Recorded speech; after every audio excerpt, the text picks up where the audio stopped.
Hola, ¿qué tal? Un saludo cordial para todos. Estamos arrancando una nueva edición especial de Mirada Clave, el programa en el cual analizamos a fondo la economía paraguaya y fomentamos el debate económico nacional. En la fecha vamos a estar conversando con el doctor en economía y ex miembro del directorio del Banco Central del Paraguay, Carlos Carvalho. ¿Cuál es su visión acerca de todo este periodo que viene atravesando la economía global y cómo todo esto impacta también en Paraguay? ¿Cuáles son nuestras perspectivas luego de este fuerte y importante choque que fue la pandemia dentro de la economía y los indicadores de Paraguay? ¿Estamos todavía bien posicionados?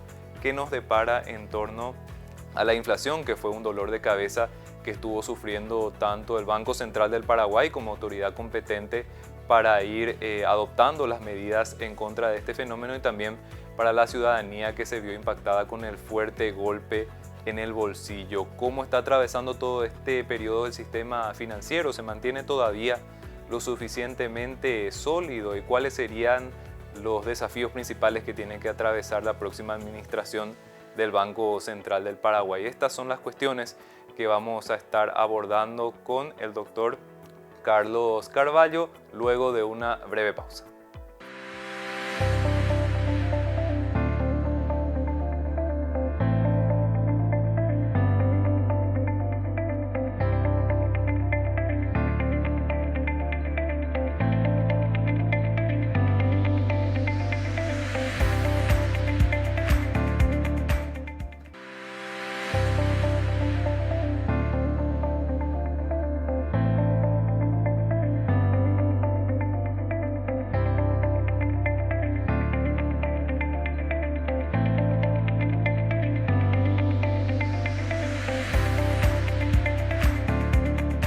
Continuamos en Mirada Clave y ya estamos conversando con el doctor Carlos Carvalho. Doctor, muchísimas gracias por participar de esta edición especial de Mirada Clave. Un placer, Eduardo. Como siempre, a las órdenes contigo. Doctor, analizando un poquitito lo que es el contexto de la economía global para después también introducirnos un poco en el impacto en Paraguay. Todo este periodo post pandemia tuvo un montón de cuestiones que fueron impactando dentro de la economía del mundo en los diferentes países líderes dentro de lo que es el orden global. Doctor, ¿cómo analiza a grandes rasgos todo este escenario que se está generando en el ámbito internacional y cómo esto podría ir condicionando a Paraguay de cara a lo que sería su desempeño económico en el futuro? Ok, la pandemia fue realmente un choque severo y global, digamos. Ahora yo creo que sí, se me ocurren esas dos palabras para definirla. Inusitado, digamos, por su abrangencia, digamos, yo creo que ahí nadie se libró de ese choque. Y bueno, los impactos fueron tremendamente importantes y el mundo todavía está en resaca, digamos, desde ese momento. De hecho, digamos, si uno evalúa, digamos, datos históricos en términos de impacto, digamos, de este tipo de choques, yo creo que de la pandemia está entre las dos o tres mayores recesiones mundiales generadas por un choque de esta naturaleza. Y bueno, y eso le obligó al mundo a reaccionar. Y el mundo reaccionó de una manera muy sincronizada, utilizando todas las posibilidades que tenía a su alcance, digamos, para combatir este impacto o este shock. Y se desplegaron todas las herramientas contracíclicas que tenían los países y cada uno lo hizo de acuerdo a las posibilidades que tenía, digamos, ¿verdad? Entonces lo que tenemos es básicamente un mundo que emerge de ese periodo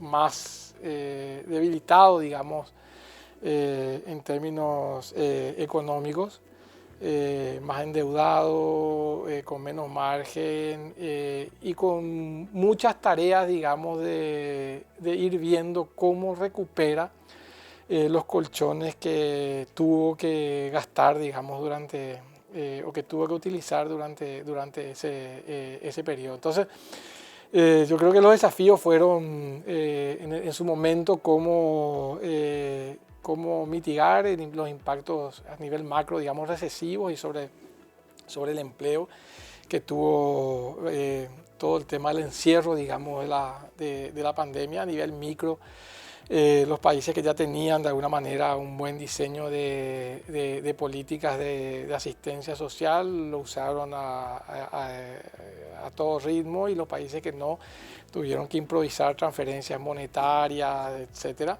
de manera también a mantener un cierto nivel de ingreso en la familia. Y bueno, yo creo que eso logró de alguna forma contener algunos impactos muy fuertes, por más que de alguna manera los países que tenían a veces mucho más rigideces en su economía les costó un poco más salir. Los países que tenían más libertad económica y que tenían mayor holgura en términos de acumulación de equilibrio a lo largo del tiempo, les fue un poco más sencillo salir y rápidamente lograron recuperar, digamos, niveles de producto post pandemia, etc. Ahora, eso en términos básicamente económicos o de la coyuntura. En términos, digamos, de más largo plazo, yo creo que la mayoría de los países vieron afectada su productividad a causa del encierro, digamos, y básicamente tal vez hubo una pérdida también de capital humano, digamos, producto de la pandemia, y sin duda, digamos, mayores restricciones para enfrentar choques adversos en el futuro también. ¿Y esto cómo afecta a Paraguay, doctor? Es muy, para no ser críticos directamente, es muy sencillo hablar con el diario del lunes, por decirlo de alguna manera. En esa época de incertidumbre de la crisis sanitaria, se tuvieron que tomar muchísimas decisiones fuertes para ir conteniendo todo este efecto negativo. Pero, ¿cómo le parece que fuimos atravesando y cómo estamos ahora actualmente? ¿Se tomaron efectivamente de forma correcta las decisiones y estamos bien parados? ¿O le parece que ya tenemos cuestiones en las cuales tenemos que estar un poco preocupados acerca de cómo estamos? Específicamente en Paraguay. Sí, bueno, a ver, específicamente en Paraguay yo creo que se reaccionó bien, rápido. De hecho, si uno ve, digamos, en términos de lo que son las posibilidades de un país con los niveles de desarrollo de Paraguay y con la escasez, digamos, de cobertura social que teníamos al momento en que sobrevino la pandemia, yo creo que se utilizaron al máximo los recursos y los instrumentos que se tenían a disposición, digamos. Ahora, desde el punto de vista, acordate que desde el punto de vista fiscal, básicamente el esfuerzo fiscal, desde el punto de vista sanitario, digamos, fue tremendamente importante en términos globales, digamos. Más del 5% del producto de alguna manera fueron recursos que se utilizaron para combatir el impacto de la pandemia y para tratar de mitigar el efecto recesivo, digamos, sobre el empleo que tuvo la pandemia. Desde el punto de vista monetario, desde el punto de vista financiero, también monetario financiero, se puso a disposición, digamos, de las empresas, las familias, etcétera, instrumentos y niveles de liquidez que más o menos potencialmente sumaban otros 5,5% del PIB, o sea, casi 11% del PIB. De alguna manera fue el esfuerzo contracíclico fiscal y monetario que el país hizo durante la pandemia. Realmente muy importante desde el punto de vista por lo menos relativo a los niveles, a las posibilidades de Paraguay, a los niveles de ingresos relativos, digamos, a lo que hizo también la región y el resto del mundo. Desde el punto de vista de las unidades familiares, ahí yo creo que se hizo lo que se pudo a través de la utilización de varios mecanismos que se improvisaron durante ese periodo, que también en ese periodo reveló, digamos, que estamos un poco huérfanos de políticas sociales que permitan enfrentar este tipo de eventos. Es un desafío que queda a futuro. Pero bueno, se hizo lo que se pudo a través básicamente de transferencias por el lado de IPS para contener de alguna manera los salarios y los empleos de los ciudadanos que estaban en el mercado formal, a través de las transferencias directas de las personas que operaban en un mercado más informal y que no estaban alcanzados por la cobertura de la seguridad social.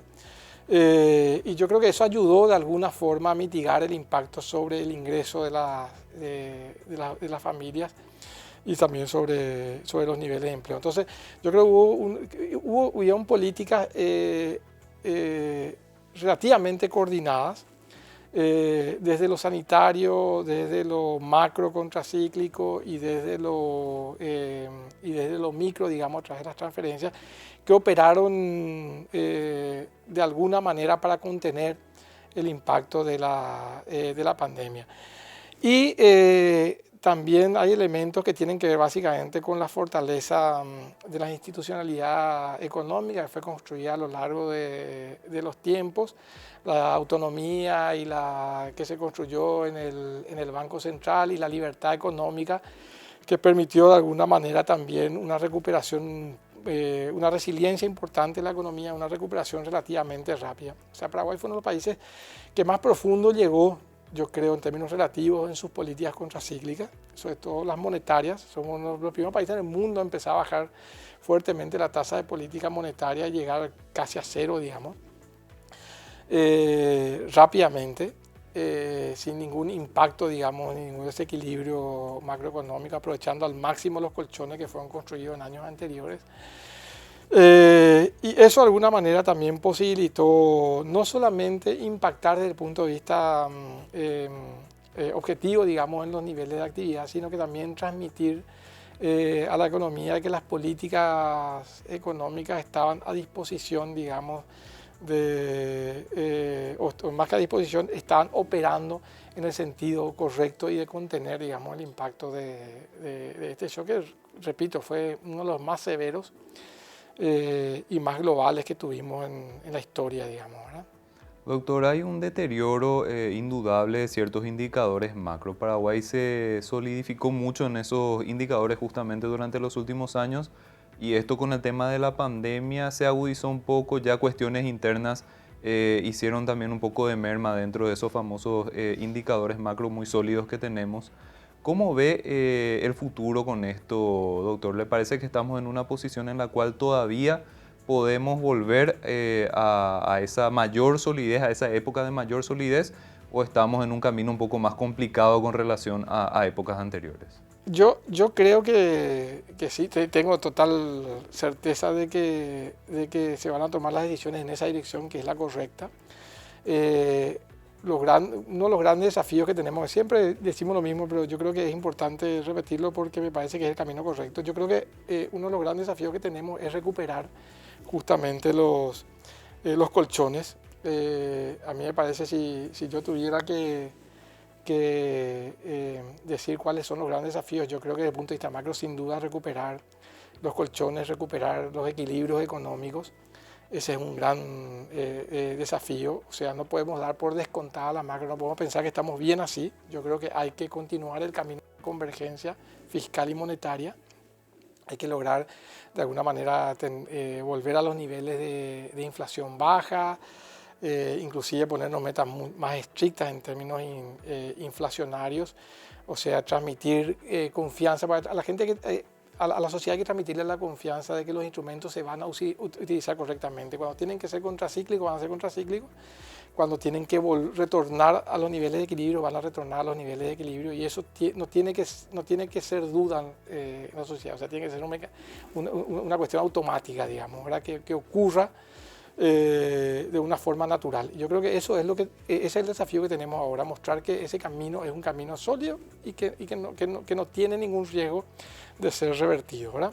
Entonces, desde el punto de vista monetario, desde el punto de vista fiscal también hay que hacer esa tarea. Tenemos que volver a converger a los niveles de responsabilidad fiscal. Tenemos que el déficit fiscal tiene que sacarle presión al endeudamiento. Y por otro lado, o sea, sin descuidar ese aspecto macro, que es una tarea que tiene que continuar, yo creo que hay que enfocarse también en cuestiones de carácter más estructural. Tenemos que discutir la necesidad de alguna manera de impactar la productividad de la economía en el crecimiento potencial de la economía, el crecimiento a largo plazo. O sea, si bien nosotros tenemos hoy en día los niveles de deuda más probablemente más bajos de la región, tenemos que de alguna manera a través del denominador, o sea, de la capacidad de crecimiento de la economía, seguir de alguna forma ampliando los márgenes que tenemos para conseguir recursos y seguir invirtiendo en la gente. Recuperar la confianza, más que recuperar, o sea, seguir transmitiendo confianza en la economía y aumentar los niveles de inversión. Y sin duda enfocarse fuertemente en la necesidad de invertir fuertemente en el capital humano de la economía, que eso es lo que va a impactar finalmente en la productividad y en el crecimiento potencial, etc. Entonces yo creo que esos son los grandes desafíos que tenemos a futuro, ¿verdad? A pesar de todo, doctor, Paraguay se encuentra bien posicionado dentro del escenario global, es decir, Paraguay sigue siendo sólido pese a esas fragilidades que estuvimos mencionando anteriormente y dentro del plano global, teniendo en cuenta que hubo otros países que, por ejemplo, perdieron el grado de inversión, tuvieron mayores efectos, por ejemplo, negativos en cuanto a la pandemia y ese periodo posterior. Paraguay sigue siendo bastante atractivo de repente para, por ejemplo, captar inversiones y seguir siendo un país dinámico dentro de la región.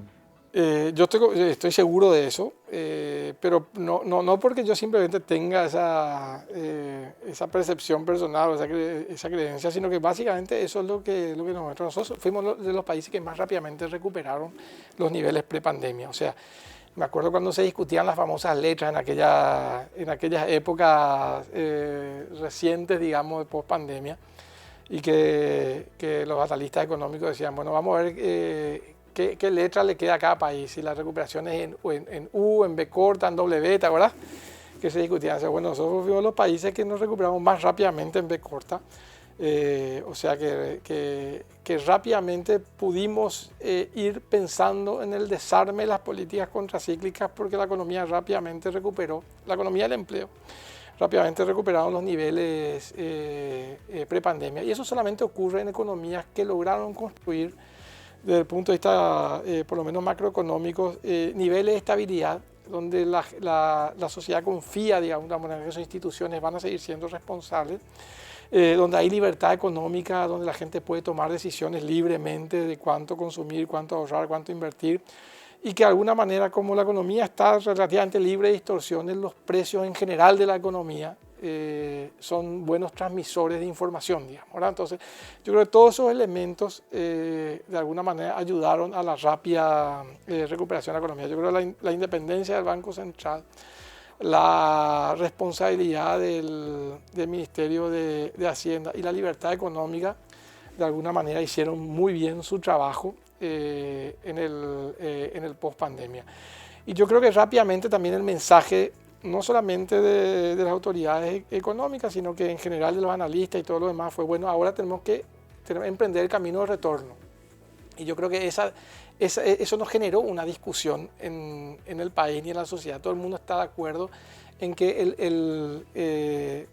las políticas económicas o las políticas macroeconómicas tienen que recuperar de alguna manera o tienen que encontrar nuevamente sus niveles de equilibrio. Y en eso está la economía, hay que persistir en eso de alguna forma. Ahora me parece que esa señal es demasiado importante. Pero es verdad también que la pandemia ha dejado ciertos rastros, digamos, que son complicados y que se van a tener que trabajar en otros niveles y en otros ámbitos. Yo creo que, pero no solamente en nuestro país, yo creo en el mundo, de alguna forma, ¿verdad? Hay otros países que están procesando esto que estamos diciendo nosotros de una forma un poquito menos natural o un poco más, en algunos casos más dramática, digamos, ¿verdad?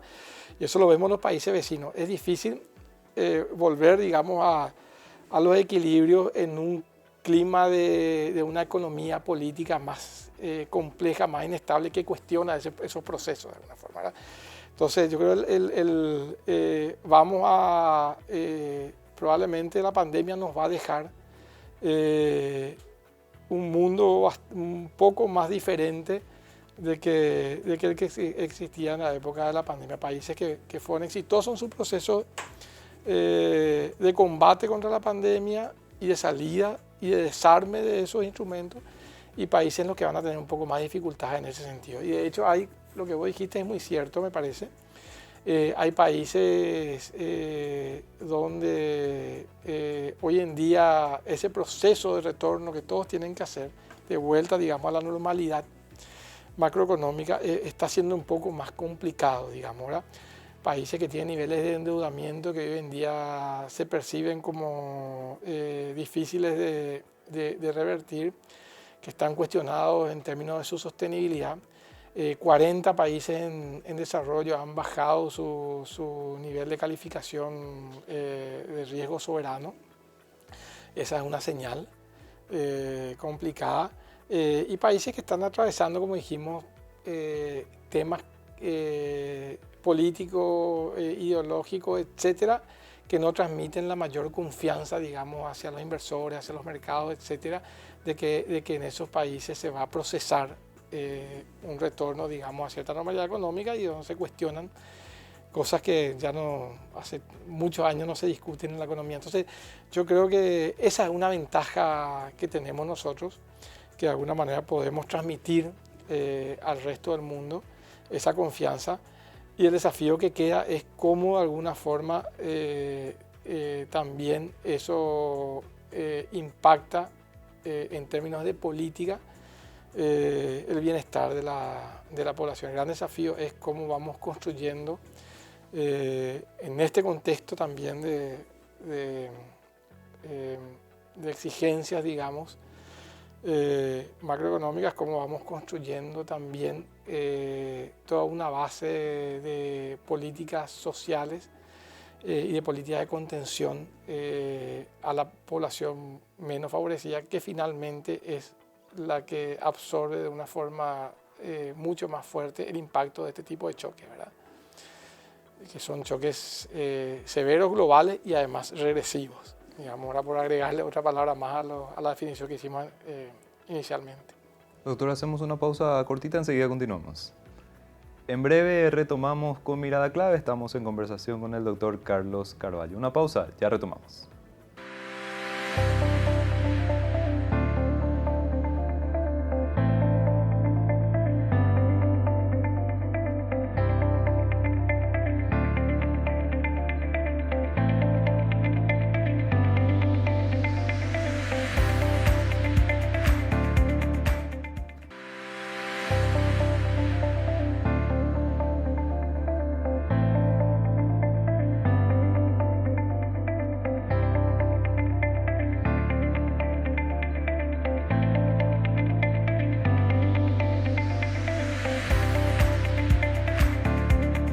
Continuamos en Mirada Clave y seguimos conversando con el doctor Carlos Carvalho, economista y exmiembro del directorio del Banco Central del Paraguay.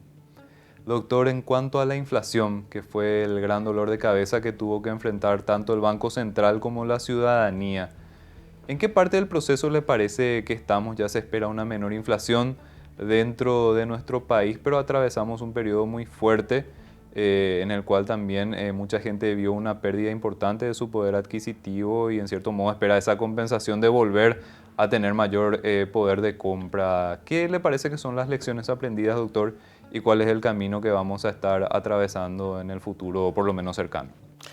Sí, ahí Eduardo, permitíme hacer una referencia primero al fenómeno inflacionario, digamos, en general a nivel mundial. Pues yo creo que esa fue la gran resaca que nos dejó probablemente la pandemia, ¿verdad? El síntoma, digamos, de muchas cosas. Acordate que ahí hubieron, como dijimos, medidas contracíclicas, fiscales y monetarias inusitadas en el mundo. Y el encierro, digamos, también generó problemas, digamos, por el lado de restricciones, por la oferta, y eso generó un desequilibrio entre oferta y demanda que terminó impactando primero los niveles de precios y después, digamos, la dinámica inflacionaria también a través de un contagio de las expectativas y todo lo demás. Eso operó en el mundo como un todo, digamos, ¿verdad? Entonces yo diría que las lecciones aprendidas son unas lecciones aprendidas no solamente en nuestro país, sino que yo creo a nivel global. ¿Verdad? O sea, yo me acuerdo ya por marzo del 2021, digamos, la discusión en la Reserva Federal era de que esto era un fenómeno pasajero, motivado, digamos, por factores exógenos, por ese equilibrio justamente transitorio entre la oferta y la demanda, y con un esfuerzo, digamos, de política monetaria, subir la tasa de referencia a 2,75, me acuerdo se discutía en aquel momento, íbamos a converger rápidamente a nivel inflacionario cercano al 2%, sin mayor impacto sobre el empleo y el crecimiento económico. Esa es la discusión, de alguna manera. Y esa discusión también operó en diferentes países, y yo creo que en muchos países, en algunos no tanto como ocurrió en aquellos países que percibían, digamos, mayor persistencia, pero en muchos países los policy makers le erraron un poquito al diagnóstico inicial, digamos, ¿verdad? Y yo creo que eso terminó finalmente por generar mayor persistencia inflacionaria también y mayor sacrificio fiscal, o sea, mayor necesidad de aumentar, digamos, la restricción de la política monetaria más allá de lo que se esperaba inicialmente, digamos, ¿verdad? Y yo creo que en nuestro país más o menos tal vez uno puede hacer la misma referencia, porque si vamos a nuestro caso allá en abril, digamos, de 2021, todas las medidas de inflación comenzaron a subir. Recién en agosto se tomó la primera decisión de aumentar las tasas de política monetaria, 25 puntos básicos, muy tímidamente. En enero del 2022 se comenzó a corregir de forma más fuerte, digamos, el exceso de liquidez en la economía, y la tasa interbancaria comenzó a converger un poco más a la tasa de política monetaria, y recién en abril de ese año se hizo contracíclica la política monetaria. Entonces ahí tal vez una discusión que yo creo que en todo caso no es una discusión que eche por tierra las decisiones que se tomaban, ni mucho menos, sino que eran básicamente también incertidumbres del momento. Tal vez una de las lecciones aprendidas es básicamente a tratar de no, en el futuro, de no minimizar, digamos, los efectos, digamos, de las expectativas cuando uno enfrenta procesos, digamos, globales, etcétera, como los que enfrentamos actualmente, ¿verdad? Entonces, yo creo que ahí tal vez hubo un error de ver, digamos, que este fenómeno en realidad no era un fenómeno tan transitorio, sino que tenía algunos visos de mayor permanencia, y que había por la globalidad del fenómeno, había también algunos riesgos, digamos, de contagio en las expectativas que podían generar también una inercia de expectativas, una inercia inflacionaria, que después se vio que eso era así, ¿verdad? Pero bueno, eso se corrigió rápidamente, se comenzó, digamos, una política monetaria más agresiva. También el Banco Central ajustó la comunicación, anticipó determinadas decisiones de política monetaria, que yo creo que eso generó un impacto muy bueno en general en los agentes económicos. Y yo creo que hoy en día estamos viendo, digamos, el resultado de haber tomado esas medidas correctamente, de haber corregido ese rumbo. Y la inflación hoy en día, sin duda, podemos decir que está convergiendo, digamos, a los niveles o a la meta en forma sólida. El último dato de inflación de 0%, de alguna manera ratificó ese camino, o sea, la inflación se metió más todavía dentro del rango, se acercó más a la meta. Porque los dos datos anteriores, digamos, de marzo y abril, de 0,4%, generar alguna duda ahí sobre el ritmo, digamos, de esa convergencia, ¿verdad? Pero yo creo que también ahí hay que seguir monitoreando muy de cerca el fenómeno inflacionario, porque si bien casi todas las medidas, la inflación núcleo también está más o menos en 5,1, la subyacente está también en 5,2, y el dato mensual también está muy cercano a 0. La única todavía está por fuera del rango es la inflación subyacente X1 sin frutas y verduras, que esa está todavía en 6,2%, pero yo creo que la tendencia es sólida. Ahora, tal vez algunos factores, digamos, que hay que observar. Hay que seguir observando, digamos, que esta trayectoria es sólida y es consistente. Hay que ver algunos datos más que van a venir de la inflación mensual en los próximos meses, que yo tengo confianza en que sí va a ser. Y después hay que seguir monitoreando algunas cosas. Los niveles de inflación, los niveles de precios todavía están altos. O sea, el IPC en niveles todavía está elevado. El dato de difusión de la inflación, que básicamente productos de la canasta del IPC todavía tienen un comportamiento positivo en términos de aumento de precios. Todavía está por encima del promedio histórico. Lo otro es la incertidumbre todavía que prevalece a nivel mundial. Si bien en Estados Unidos se hizo una pausa, digamos, con los aumentos sucesivos de la tasa política monetaria, que ya está básicamente bastante por encima del 5%, ahora que ellos habían llegado a 75 y hoy en día ya están bastante por encima del 5%, y en Europa, digamos, las decisiones son seguir subiendo la tasa de política monetaria. En Estados Unidos se dio una moderación de la inflación, pero ciertas rigideces del mercado laboral están haciendo que esa moderación sea menos fuerte de la que estaba prevista por la Fed. Los mercados todavía siguen descontando subas de tasas de interés a futuro, o sea que el mensaje de la Fed no fue tomado como algo definitivo, por lo menos que se termine.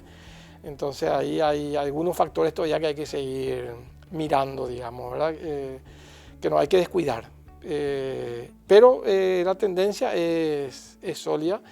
Yo creo que el Banco Central logró de alguna forma los resultados que logró porque es una institución creíble.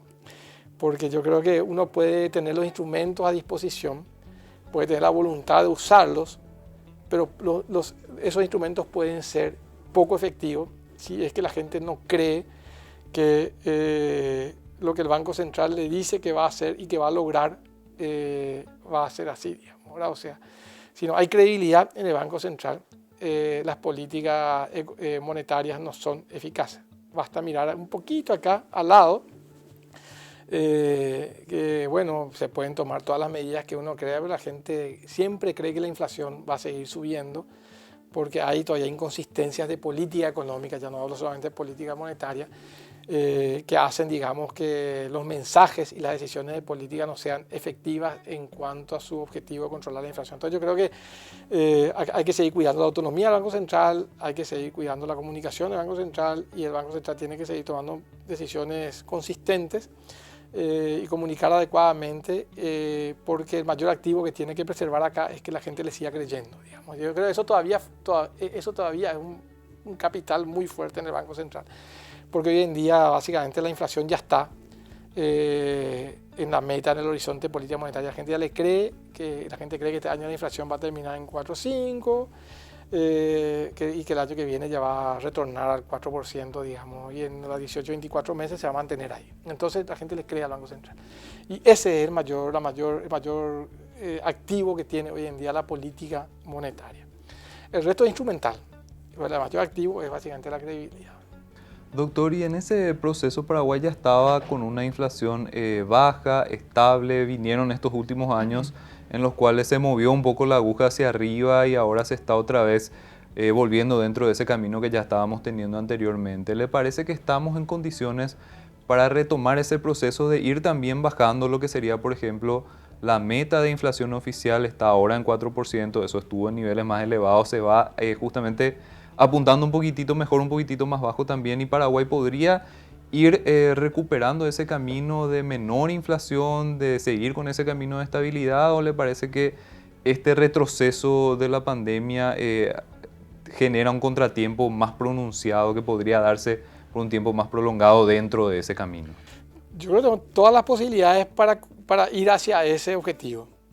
Pero me parece que hay que ser también serios. Yo creo que lograr eso tiene su etapa. Nosotros en este momento estamos todavía en la etapa de tomar el yerón y sacarnos la resaca, ¿verdad? Fue lo que dijimos. No estamos todavía en el momento de ir a salir a correr una maratón, lo que sea, ¿verdad? Entonces, yo creo que lo que hay que hacer ahora todavía es ordenar, porque como vos dijiste muy bien al comienzo, todavía tenemos resabios, digamos, de las decisiones que tomamos durante la pandemia.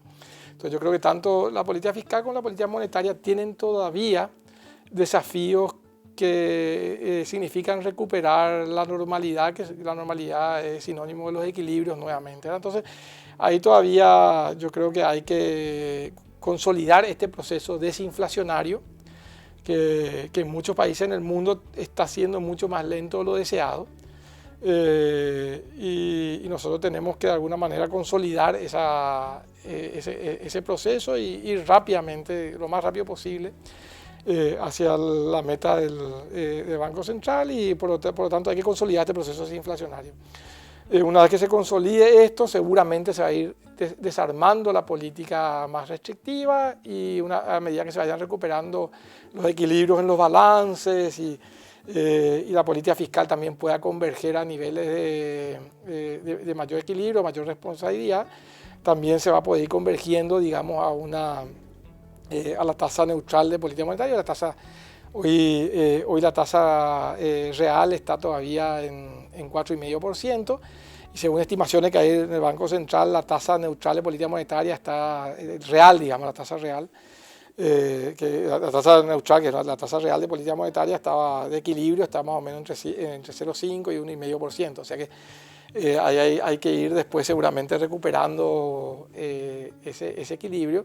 Y una vez que se logre eso, y que esté enteramente recuperada todavía la credibilidad y estén recuperados los equilibrios en los balances monetarios, etcétera, probablemente se pueda otra vez pensar en retomar la discusión que teníamos en el prepandemia, digamos, que era, bueno, nosotros somos un país que acumulamos mucho tiempo de estabilidad y equilibrio macroeconómico, podemos ser un poco más ambiciosos en cuanto a nuestras metas de inflación. Podemos ofrecerle a la gente niveles de inflación de equilibrio de largo plazo, de mediano a largo plazo, más bajos, digamos, ¿no?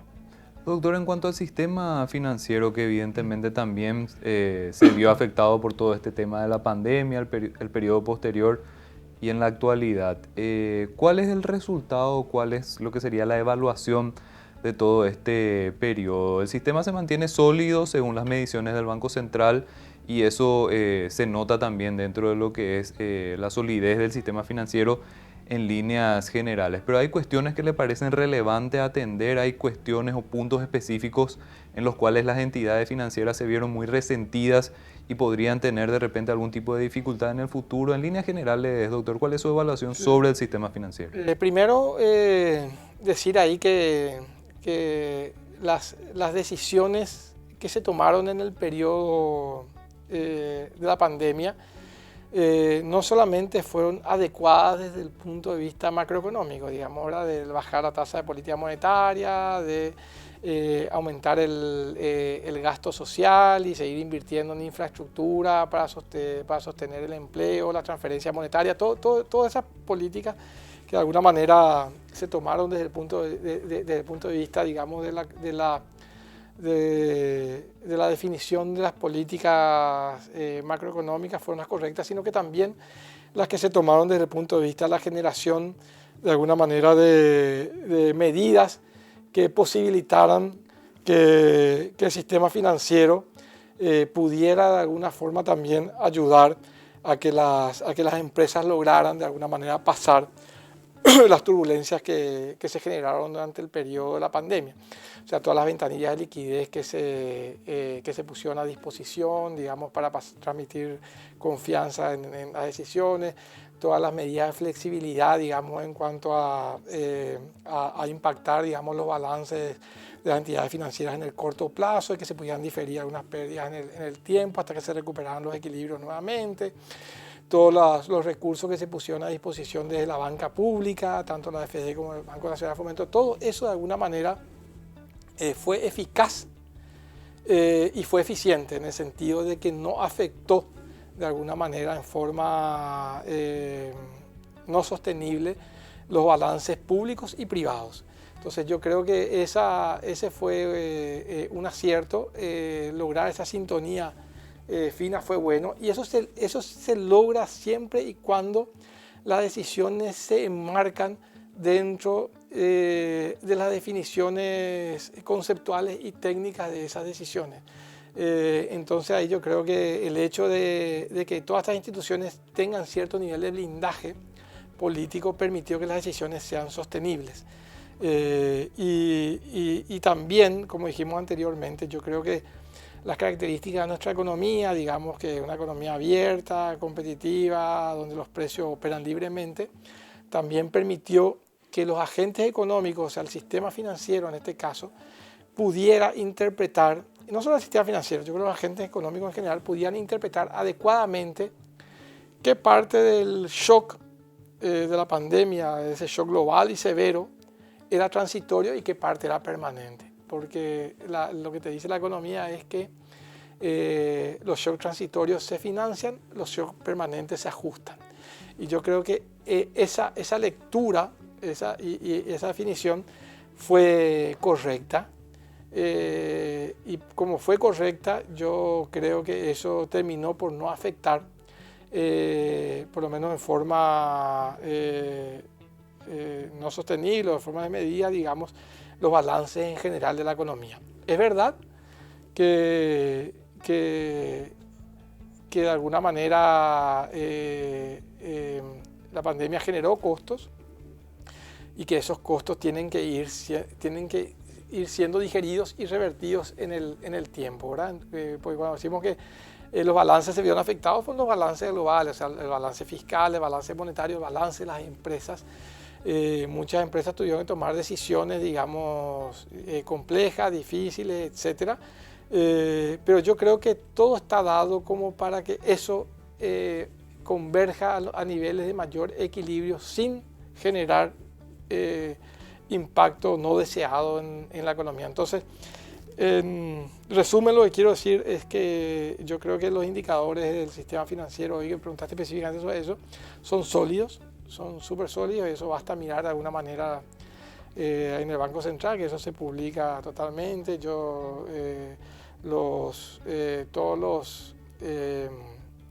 los ejercicios de stress test que se hacen en el Banco Central demuestran que el sistema está bien, está sólido en términos globales, y que finalmente fue un actor clave, digamos, en todo este proceso de tratar de minimizar.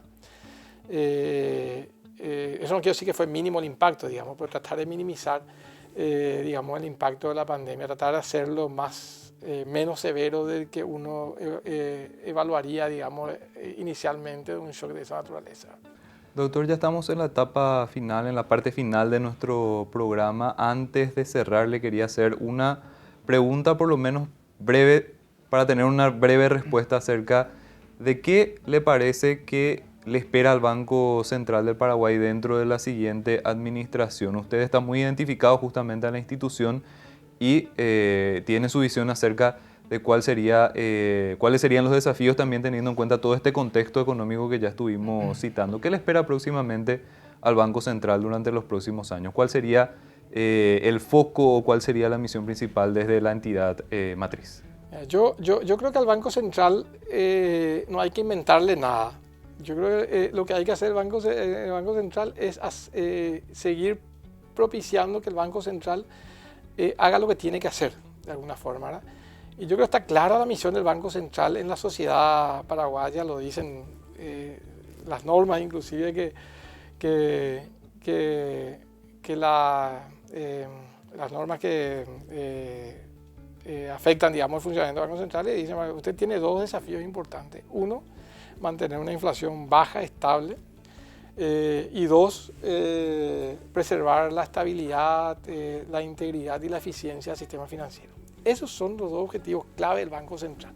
El Banco Central tiene que seguir haciendo bien ese trabajo y tiene que seguir transmitiendo la confianza de que allí donde le toca operar, que son básicamente en estos objetivos, lo va a hacer de una forma excelente, y de que esas decisiones van a ser decisiones que se van a tomar en un marco de autonomía e independencia. O sea, ese es el desafío. Yo creo que con esos desafíos básicamente se va a seguir fortaleciendo el Banco Central. Después podemos entrar básicamente en todo lo que tiene que ver básicamente con los objetivos básicamente que más específicos del Banco Central, donde el Banco Central puede contribuir a la sociedad de alguna forma técnicamente.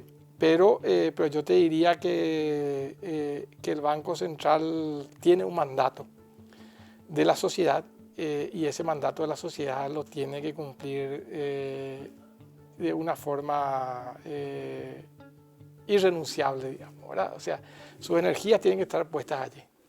De alguna forma nosotros tenemos que el Banco Central tiene que darle a la sociedad, la mejor política social del Banco Central es darle a la sociedad una inflación baja y estable y un sistema financiero sólido que siga de alguna manera financiando el desarrollo del país, ¿verdad?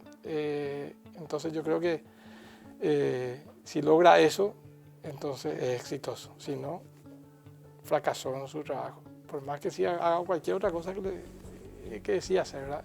Se le mide por eso. Doctor, le agradecemos muchísimo su tiempo, su análisis. Analizamos un montón de cuestiones que nos parecen sumamente importantes para el devenir de la economía. Esperamos contar con su participación nuevamente en este espacio. Muchísimas gracias, Eduardo, y como siempre a las órdenes para lo que quieras conversar en el futuro. Muchísimas gracias. Estuvimos conversando con el doctor Carlos Carvalho. Hacemos una breve pausa en Mirada Clave, enseguida continuamos.